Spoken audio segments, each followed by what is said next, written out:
Hello and welcome, guys, to another episode of TFLnow Live. It's Wednesday, which means truck show, as always. But Andre, you have a slight qualm with calling this a truck show. Well, a slight issue, because the way I define trucks on TFLtruck.com is things with a pickup bed. Mm-hmm. So, half tons, mid-size. Honda Ridgeline, according to me, is a truck. Send all your hate mail to him. Yeah. And also full-size SUVs that are truck frame based.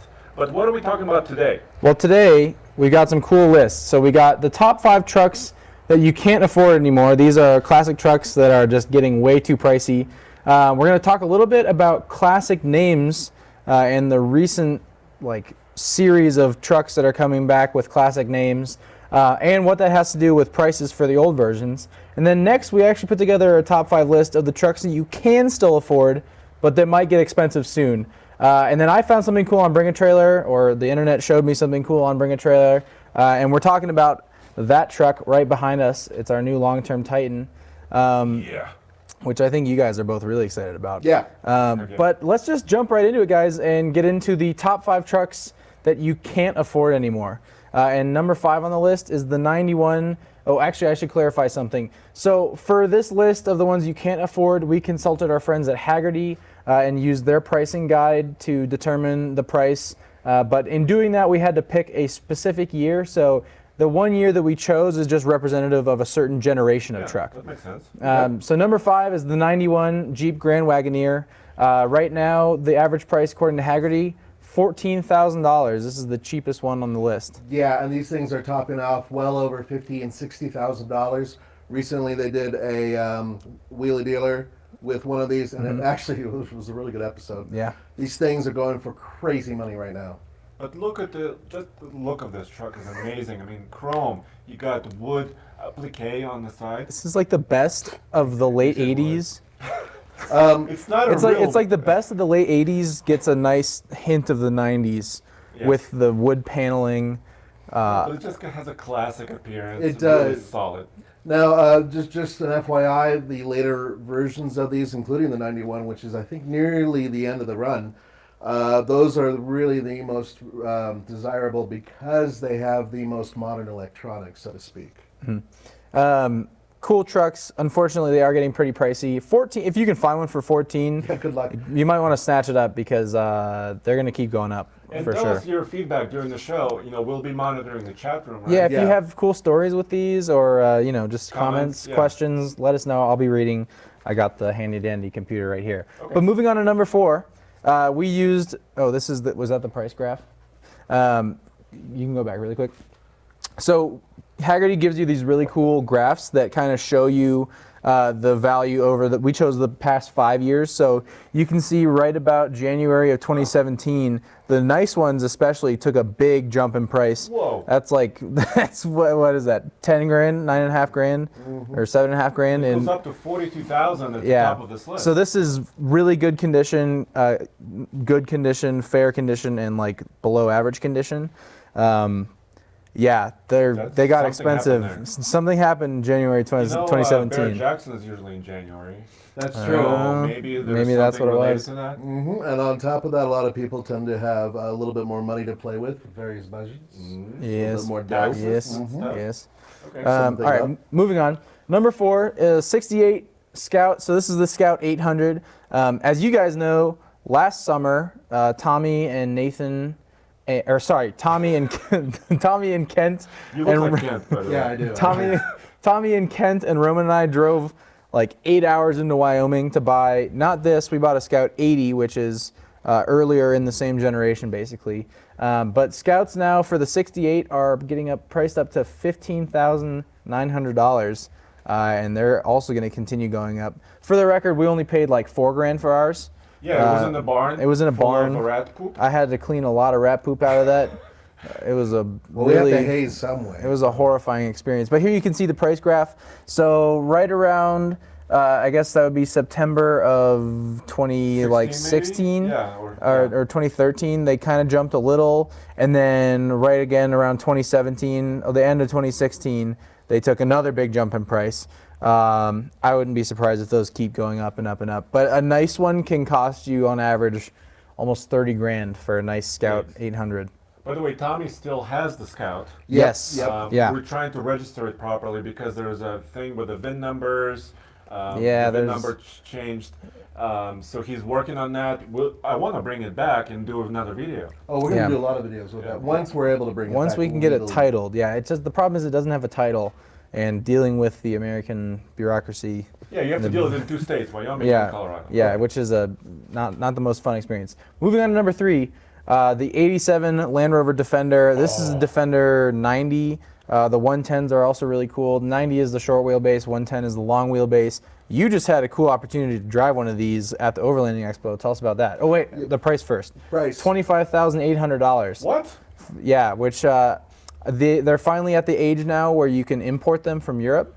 Okay. Because in the U.S. they were only sold for 3 model years, 1990, 91, and 92, were the only years they actually imported the Defender to the U.S. But tell us about your time with it in the Overlanding Yeah, Expo. we just recently did a video on TFL Truck where I had the opportunity to drive a whole bunch of Land Rover and Range Rover products, old ones, and it was incredible.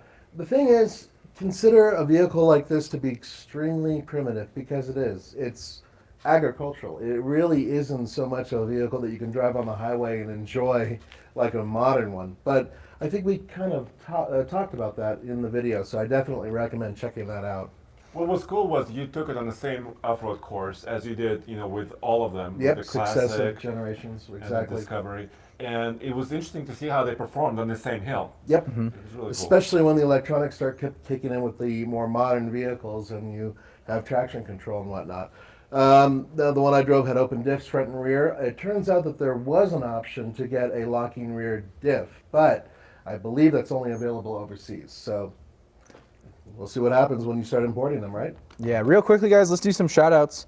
Diecast Cars Garage was, in fact, first. Thank you. Alex Corriton says hi. John Weiser was number 2. Brotherhood of Ram asks what our favorite Cummins motor 12-valve... we'll get to that later. Boney Chuck says hi. Thanks, Boney Chuck. Greg says hi. Thanks, Greg. Yeah, guys, keep posting questions. We'll get to them as they come along. But moving on to number 2, the 1973 Ford Bronco. 28 grand on average First generation Bronco. for a first-generation Bronco, which TFL owned a first-generation. Oh, my God, Why look didn't at that. we keep owning it? Why did we sell it? Why did we hold on to it? How much? Yeah. Do you know how much we paid for ours? 14, And how much did we sell it for? 15, About the same. 15. Yeah. After putting $3,000 into it. Oof. But So- it went to a collection. It's being rebuilt. So they were steadily climbing until like late 2016, and then early 2017 they just skyrocketed up. And the top of this graph is 62,000. Yeah, that's for. That's for a perfect one. Yeah, and we had a half cab, right, which was a rare. We had a half cab, which was rare. uncut fenders. Yeah, and it did have, but there were problems with it. Yeah, small issues like Yeah. oil spitting out of the The tailpipe. carburetor was wrong, and there were a bunch of other little issues. Yeah. But the point is, we probably were sitting right about here, which is between 15 and 17.5. And yeah, if we held on to it and maybe worked on it a little bit, we may have gotten more money. But we don't really do that. We don't flip cars here. We're not No. mechanics, really. We just want to experience. The Yeah, we vehicles. buy a vehicle, we do some cool stuff with it, and then we kind of move on. Yeah. Because it gets stagnant after a little while. You got to keep things fresh. But these are certainly just skyrocketing in value. But number 1 is probably pretty obvious to those of you who are very involved in the off-roading world. The 73 FJ40. They've gotten super expensive over the past years. On average right now for a 73, $33,200 for a clean FJ. But they've apparently come down a little bit. So for whatever reason, maybe this is Barrett They're Jackson again. Settling. They're settling in price a little. They're settling a little more, which is nice. But yeah, a really nice one can cost you over 75 grand, which is and ridiculous. the big bump is over 100 grand. That's nuts. That Barrett is Jackson, probably Barrett that Jackson is once again. Because so of much January. money. I mean, crazy. I mean, it's a cool little truck. Right? They're really cool, yeah. It's just think of it as a larger Wrangler, basically. It's not. I understand why people love them because they're extremely reliable. They've been all over the world. There's a Top Gear episode with them. But at the same time, that much money for that vehicle, Oh, I'm sorry. God, it's brutal. I can't justify that. Dylan Hawkins says, "Screw that." I agree. That's a little too much Dylan, money. you're right, bro. That's too much You have to money. be very passionate and quite well off to do something. Maybe a Yeah. super rare version of it that has a particular thing that's unique about it. What you got to do is you got to be like our friend Kent, not Mr. Truck Kent, but the guy Kent we had on an episode of Dude I Love My Ride, who bought his broken for $900, swapped the engine, and I think he's maybe in that thing like 10 grand total. And it's really cool. He's been slowly rebuilding it over the past few years. And now it could be worth 30, 40K, right? Yeah, it could be. Something like that. I bet his is worth at least 20. There's still, it's really clean actually. Check out that video on, I think it's on TFLnow. That was a really cool truck. We had all 3 of the owners of that truck come in, so amazing. they still keep in touch, which is really cool. That's amazing. So then we have a bonus, and the bonus is something that like almost made this list of too expensive because they're starting to get quite expensive. And that is anything from an 82 all the way up to a 97 FJ. So the FJ60 and the FJ80, they're both hovering right around $13,000, $14,000 on average right now. And that is up like $5 grand over the past 5 years. So I would suspect that, and to that point actually, a clean one will just continue to get more expensive. You can spend well over 20 grand on an FJ60 or an FJ80. But And what is it? Just a bigger version of that? Oh, it's bigger, Pretty but it much, also yeah. has it's a more compliant suspension. It's DOT approved, so it has safer bumpers. Later on, they even had ABS in the rear. So there were things that came along later on with those vehicles. but they're still supremely capable off-road. The Land Cruiser is like the pinnacle of overlanding vehicles for a reason, right? It's just a really capable vehicle off-road. I have a cool personal story with an FJ60. A good family friend of mine has owned an FJ60, and they keep it as like their cabin truck. Okay. And so when I was a little kid, my buddies and I would all pile into the trunk of the FJ. My parents would be in the back seat, and their parents would be in the front seat. Wow. And so we'd all just go to the little bakery or whatever, Just kinda shaking just kind of along. bouncing around on a Yeah. country lane, going like 25 miles an hour. But 60s have a very special place in my heart for that reason. That's really cool. But I think that's it for the top 5 that you can't afford, which begs the question: which of those do you guys want? Which one is? What are you dreaming about? What are you lusting after? You know, now that I have a family and a wife and all that those other things, the Grand Wagoneer, the one I saw recently, once again, the one that they had on Wheeler Dealer was extraordinary. They did everything I would do to it: light lift, larger tires. Good vehicle, especially if you put a larger displacement engine in it. Love it. Maybe a Hellcat motor? Hellcat? You know, not even Okay. that, not quite. Maybe it's just for 400 horsepower. is all Just I kidding. need. Just Maybe 400. 392. Yeah. Just that. Yeah. Just For to, For me, you know, I think it would have to be the Bronco. Yeah. The first gen Bronco. Yep. It sucks I- that we got rid of ours. I know it's small, yes, but it's just there's something really charming about it and really cool, and it did really well. We have several videos of it on TFL Truck channel. yeah. We took it up cliffhanger. Yep. I mean, it did all these things and then just kept going. I think I would go, just because I've always wanted to own one, I think I'd try and buy like a kind of beat up FJ60. You can still find them for under 10 pretty reliably, and they'll probably run because they're Toyotas. I think finding one of those and then slowly turning it into a very gradual project would be pretty fun. But it's time to move on to our next segment. And before we do that, we'll do some shout outs. Once again, Matthew Emmerich, his uncle had a 70s FJ. Everything wrong with it was solved in the mid 80s with a Chevy small block. So they small block swapped it. That is the problem with FJs, right? They're kind of slow. Well, actually, real quick story. You get to talk, so do I. All right, and here it is.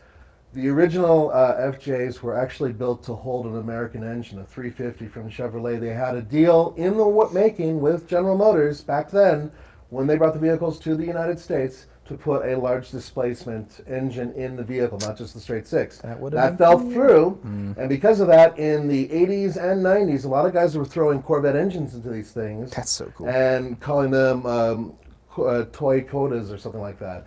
And that was like in the back badge. So there's actually space in there for a 350, just so you know. Unbelievable. My buddy, actually my roommate, the car that he drove to high school every day was an FJ40 that was V8 swapped and lifted.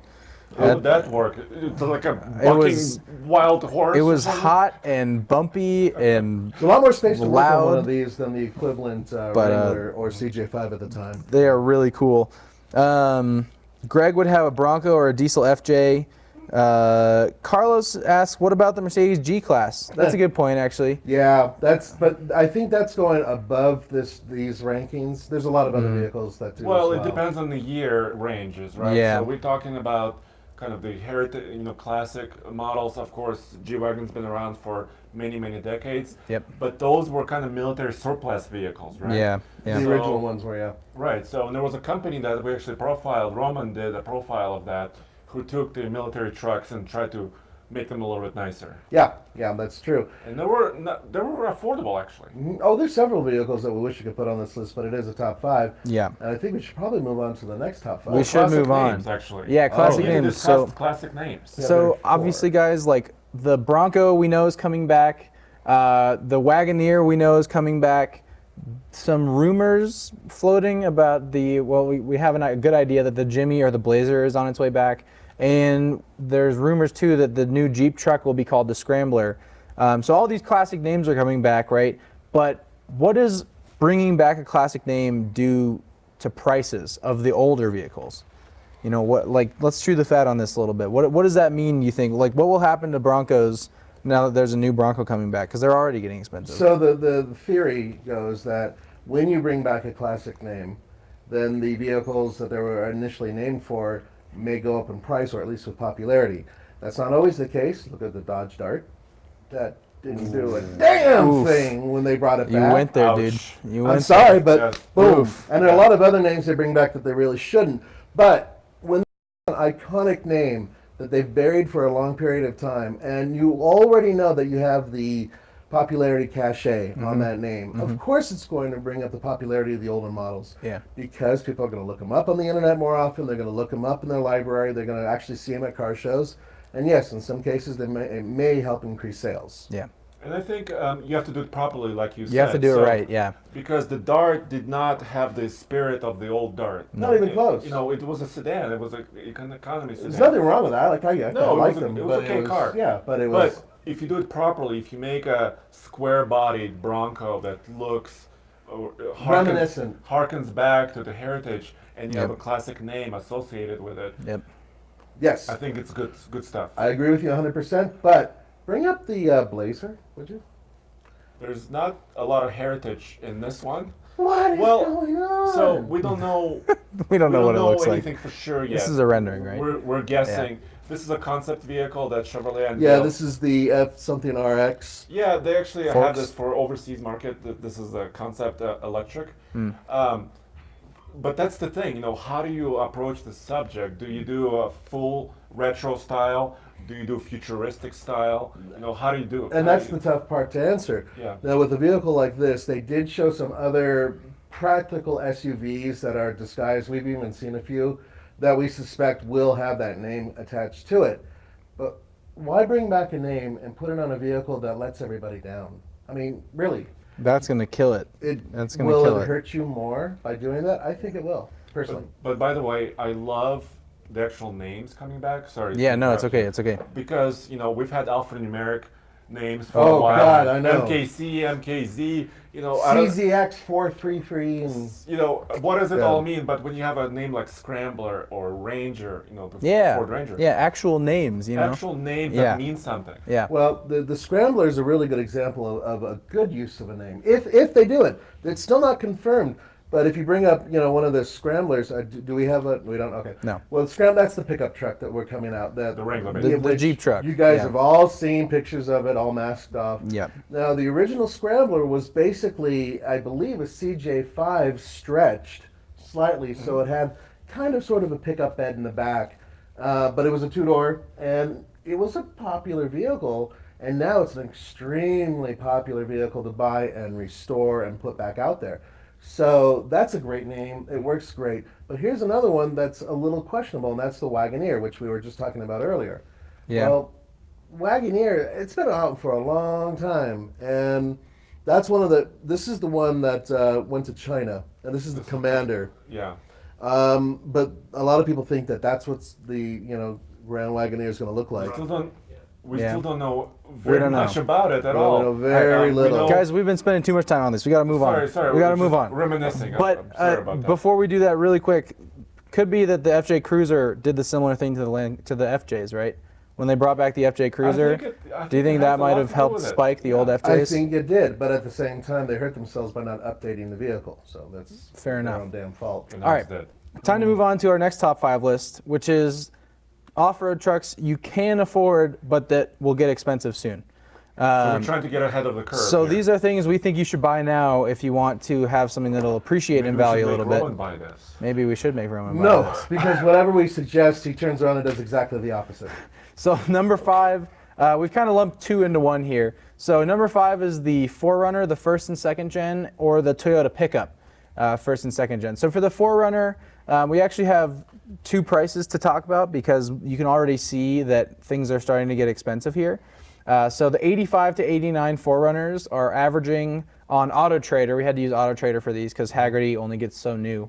They're averaging $8.1 thousand, so $8,100. $8,000. $8,000, but the 89 to 95 is only $4,000. So you can already see that between that generational difference, there's like $4,000 in price jump Or already. 50%. 50%, which is huge. Now, you guys got to keep in mind that with the 4Runner, especially the first generation, there were a variety of different power plants, and some of them, like the turbo, are really rare and hard to find. It's funny, I was just glancing at this and I noticed there's rust right over here. You stole my comment, dude. Sorry, man. Sorry, but No, the, that's but that's very the important. fact. The first generation especially, they rust a lot, so you really have to look for that. But the second generation is super cheap right now. Yeah. And a great vehicle for those of you who want to get into off-roading. Just a great And foundation. It will Yeah. go 300,000 miles. Easily. More, If, no if you problem. take care of it, yeah. Yeah, and then actually, so right after this, after 90, or I guess for the Toyota pickup at least, after 95, it just became the Tacoma. But Can you bring up the first gen? Yeah, go back to pickup the- truck. I wanna mention the Look at rust that. again. So in high school, one of my best friends had the truck identical to this, except for the wheels. And you know what's funny about this? The seating position in this truck Yeah. is very similar to the current Tacoma, where you're still sitting kind of up you're high, low down, you or know, you're, and like it's- your You have to legs kinda are stretched lower your out. head to get and it. he had exact same rust on his truck as this Right picture here and has. right here. Yeah. Yes, actually his had more. It Oh. was like Swiss cheese, Of mostly. course, of course. But it's weight savings. Yeah. gotta be lightweight. So it's really funny, but these trucks, you could drop them off a cliff and they would still run. That's very true. But once again, rust is the enemy. Now, for those of you who might mention the T100, which was an interesting truck at the time as well, they are historically known for terrible rust. Yeah. They were the predecessor to the The Tundras, Tundra. yeah. Yeah. So let's move on. Yeah, for the record, actually, the Toyota pickups are a little more expensive than the 4Runners. So the pickups from 83 to 89 were $10,500, and from 90 to 95 were $6,800. So again, like $4,000 in savings just by buying something post 1989, basically. Mileage is another issue, by the way, which is Oh, yeah. something that we're not covering on this because Yeah. some of these Tacomas, Have millions of miles. 120,000 miles if you're lucky. Yeah. Yes. Yeah, obviously, guys, this is like an average price nationwide. There's going to be a huge variance depending on condition. But number 4 is something that Roman has experience with. It's the Suzuki Samurai. And right now you can pick them up, an 86 to 95 model year, you can buy for like $6,800, which is still pretty inexpensive. Well, consider this. We talked about this several times. You want to buy a side-by-side. Most of you do, but you won't admit it. Well, this is better. This is better in every way. You It can is drive a it side-by-side. legally On the road. On On the road. This will fit in the back of this. Oh, I mean, yeah. it will. And bottom line is that it's cheaper to buy parts for. There's an issue with this, which is every one I've seen is modified. Yeah, it's good luck finding finding one a like stock this, one. Find one that's finding pristine. the one that's original is almost There were impossible. 4 on Auto Trader, and one of them was original, and it still had some mods done to it. Yes. All right, time to move on to number 3, which is the Range Rover Classic. So, funny thing about this, they were built in England from 1971 to 1996. but they were only sold in the U.S. from 1989 to 1996. So British run, yeah. British Leyland had some issues producing it for the U.S. market, so they didn't get to introduce it to the U.S. market until basically the end of its production run. But right now you can pick them up for roughly $8,000 used, and this is another one of the vehicles that you had a chance to drive at the Overlanding Expo. Yeah, night and day from the Defender to this vehicle, and still a pretty damn good ride. You know, we all know that how they're not exactly the most reliable vehicles on the planet, perhaps. No. But if you maintain them, if you put the money into them to maintain them, they really are a great ride. I think the noteworthy part about this is the interior. It just feels luxurious. I mean, it's another step. Oh yeah. You know, for when Defenders wore, I mean, you got like couch-like chairs, right? In 1989, it was voted the Playboy SUV of the year. Wow. I assume for its Hugh Hefner luxurious was, interior. in there. The heft thing was is that about that's it. the same year Roman bought one. No, I don't know for sure about that. All right, we got to move on.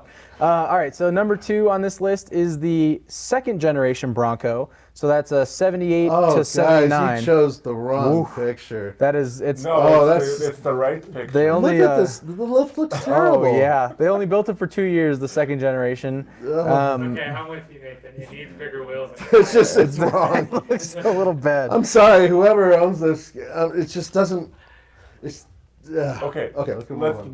Let's pretend it was stock. Lower it about 4 to 6 inches. Yeah, $9,000 on average right now. So the old Bronco, the Gen 1 is really expensive, but the Gen 2 is really cheap still. Yeah, but it only had a limited run and crap front suspension. Major issue with those trucks. Yeah. And It has 2 classic names: Bronco Ranger. Bronco Ranger. Ranger package. Ranger Mhm. package So, on the Bronco. I mean, sure. you have to love the truck like It's a this. Bronco. Square, It's a Bronco. It's a Bronco. It's like the old Blazer. We'll get to that. really Speaking of the old Blazer, yeah. We got to move on. Ah, is that Number your one, truck? yes, Is that your truck? I used to own one of these. The 73 Blazer. Mine was later. This one we actually got the price from Haggerty. So for 73, the average price is 12.7 thousand, but that's going up. This almost actually made the list of ones you can't afford, but it was just cheap enough that we could put it on the ones that you can still afford. They're cool trucks, man. They're really cool. Now, quick tip and a hot tip for you guys is that they made them all the way up into the early 90s. And those are the vehicles that are cheaper to own. They run better. They have the throttle body as opposed to a carbureted engine. And I highly recommend the 350, not the smaller displacement engines. And you can still get them back in the early 90s with a 4-speed manual transmission, which really was a 3-speed Saginaw. So quick suggestions there. Great truck. All right, We have Big Green. we have Big which is Green, very similar to this. which is close. Big Green's, I think Big Green's a little cooler than this, honestly. Big Green's pretty sweet. It's Big Green. But we have to move on. We're like super short on time here because we've been talking a lot. I was told not to talk about this, but I'm going to say it. The bonus for this list is a Disco 1. You can buy them for like $4,000, and then you're going to keep putting $4,000 into them every month. Yeah, I owned one, and you can find manual transmission ones. They're really rare. I loved it. I miss it. And yes, you had to put a lot of money into keeping them running. But Show your what you yeah, found. so this thing came up on Bring a Trailer the other day. There we go. It's a 1998 Chevy Tahoe. It's really cool, but the coolest thing about it, you can kind of see a hint at it right here. It's got a Corvette plate on it, is that it's LS9 swapped. So someone took the engine out of a C6 Corvette ZR1 and slapped it into a 98 Tahoe. It makes 640 horsepower, like over 600 pound-feet of torque. It's got a 4-speed automatic. There's a lot of stuff done to it. So all the Lingenfelter parts on it. some Lingenfelter yeah. parts. It's got a custom Dana 60 rear axle. It's kind of a sleeper too. I mean, It's a little super lower. sleeper. It's a little lowered. It's from. It's good that you say that. You want to know why it's a good idea you said that inside? Oh yeah, It's all stock it's inside. all stock inside. So it's like, hey honey, let's go for a ride. It's a super unassuming 98 Tahoe. It's from Redmond, Washington, which is near my hometown. Shout out to Seattle. Right now, the bid on Bring a Trailer, I'm watching the auction live. It ends in 2 hours. The current bid is $40,000. $40,000 for an LS9 swapped I think it's Tahoe. probably worth it for that engine alone. You know, my favorite part about this is that they kept the blue engine cover from, because they had that weird But they like didn't plastic cut the cover. hood to show it. Yeah, where's the glass? Where's the glass door? They ditched the glass door, but this thing is sweet. And that's kind of our show, do you have guys. We're there? like super out of time here. Now, guys, if you want to learn more about trucks, I highly recommend Truck Nuts. You like that? That was good. Thank you. That was So good. Ken Good Sundling, plug. Nathan, Roman, and I wrote the book. We all have input in this, and we have a lot of information in there. Also, you can support us with Patreon, patreon.com/TFLcar. If you support us a little bit there, you can also ask your questions there, and Yep. we'll go and look at it and Give you try a to answer. detailed answer. Patreon.com/TFLcar. We really appreciate you guys' support. And we will have a lot more with the Titan. So we have Oh, it God, for yeah. several Oh, yeah, the months. Titan, yeah. Nissan, it's a loan from Nissan. We didn't buy this truck, but it's configured, I think, the way I wanted. I wanted the yellow color because it's good for video. Yeah, we like to call it the school bus. Yeah. Now, we are doing that special thing called Titan Trials, and that's going to be several episodes revolving around this truck and challenges that we're going to put it up against. I think you guys are going to dig it. Really quickly, some shout outs before we go because we're like super out of time here. Greg Leonard says, great book. I highly recommend it. He's had it for a year. Greg, you're the man. Thanks, Greg. Thank you so much. Bodie Chuck, for the record, was actually really close to guessing the price on that Tahoe. Really? He said $45K, which was a really good guess. I suspect it'll sell for like $45K. We'll see what the auction does in the last 2 hours here. Thank you guys all so much for tuning in. There's so many comments. Chris, Greg, Philip, Dylan, Boney Chuck. And remember, this will Don't know become how a to pronounce regular that. video, and so if you have more comments, but Yeah. go ahead and throw them in there, and we're going to be checking that out a little bit later. Post them in the comments below. But I think that does it for us, guys. Thanks for tuning in. Okay. I think I'm going to get the second gen Bronco. Right there.